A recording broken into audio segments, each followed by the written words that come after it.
Halo, assalamualaikum warahmatullahi wabarakatuh, teman-teman semua. Hari ini saya Om Abai akan berkebun, ya kan? Berkebun nih. Jadi saat ini kita mau melakukan proses penanaman bayam hijau dan bayam merah, ya kan?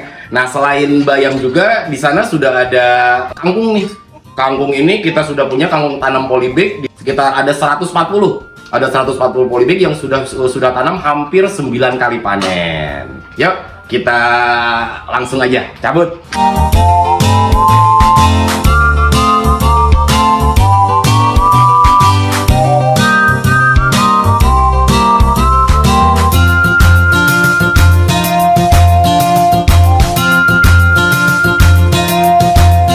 Oke, jadi tahap awal setelah langkah awalnya berarti kita harus olah dulu lahannya. Lahannya itu kita bikin bedengan seperti ini.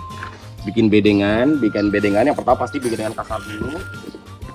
Lalu kita bisa tebar pupuk komposnya ya. Pupuk komposnya berarti pupuk kompos yang sudah siap tanam nih, artinya yang sudah siap pakai. Nah, setelah ini kemudian dirapikan. Kalau formulanya cukup kita tebar tipis-tipis saja, kemudian kita lakukan perataan untuk si pupuk komposnya gitu ya. Nah, ini hasil akhirnya, ini sudah dicampur semuanya dengan pupuk kompos. Jadi nanti setelah ini tinggal setelah ditebar pupuk komposnya, kita biarkan dulu selama 3 hari, minimal 3 hari supaya si pupuknya beradaptasi dulu dengan tanah dan terbakar dulu oleh matahari gitu ya. Nah, ini kita lihat dalam ini kita proses penanaman bayam merah dan bayam hijau. Ini langkah pertama, si media tanam ya, lahan yang sudah seperti ini tuh kita ratakan dulu terlebih dahulu nih. Kita ratakan supaya lebih enak lagi dalam proses penanamannya gitu ya. Bikin larikan untuk menempatkan biji-biji bayamnya nih. Langsung aja disusul mas. Kalau larikan udah jadi, susul aja. Coba lihat, nasib tipis betul. Oke. Yang baris kedua aja mas. Baris kedua. Ini sangat kecil nih. Oke, itu yang tadi itu kelihatan bertumpuk mas, jadi jangan sampai bertumpuk ya mas. Nah, kalau bertumpuk kan nanti si batangnya kecil-kecil, berebut akarnya nanti. Sip, bar semua, dikubur aja, kubur nih. Oke, sip, seperti itu ya, tinggal ditutup doang. Oke,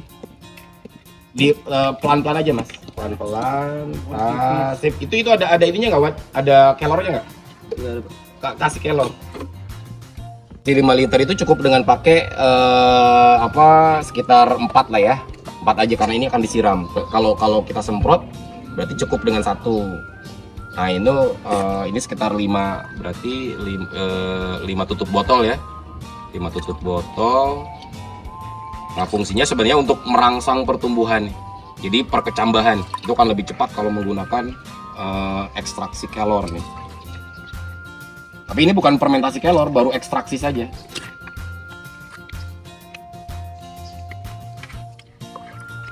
Jadi larutan kelor itu yang kita campur dengan airnya itu berfungsi untuk merangsang ya, merangsang perkecambahan dari bijinya. Jadi biar dia lebih cepat lagi untuk berkembang gitu kan. Dan ini dia memang punya hormon nih, ada hormon dari kelor itu namanya hormon sitokinin gitu kan. Jadi dia lebih ngebus untuk di awal ya, dia merangsang perkecambahan. Jadi nah ini setelah bibit bayamnya tertanam semua, tertutup, lalu kita siram tadi dengan larutan kelor ya mas. Kita menggunakan larutan kelor. Nah, ini nanti lakukan selama konsisten nih, selama seminggu sekali, selama 1 minggu itu kita lakukan siram. Kalau musimnya, kalau panas itu, kalau cuaca panas paling bisa sore 1 kali, paginya 1 kali. Jadi dalam 1 hari 2 kali itu lakukan. Tapi kalau misalkan 1 harinya sudah disiram kelor, maka hari keduanya tidak perlu. Jadi bisa selang 1 hari saja. Cukup dipakai yang campuran kelor itu Wad ya. Jadi tidak perlu lagi menggunakan larutan kelor itu setiap hari. Jadi lakukan saja selama 1 minggu itu berarti 3 kali nih, 3 kali pakai campuran kelor gitu ya. Kemudian kalau misalkan setelah ini ya tinggal tunggu proses aja. Perawatan berikutnya ya mungkin nanti akan kita jelaskan pada segmen yang lain ya. Pada segmen lain untuk perawatannya setelah nanti kita lihat tumbuh nih gitu kan.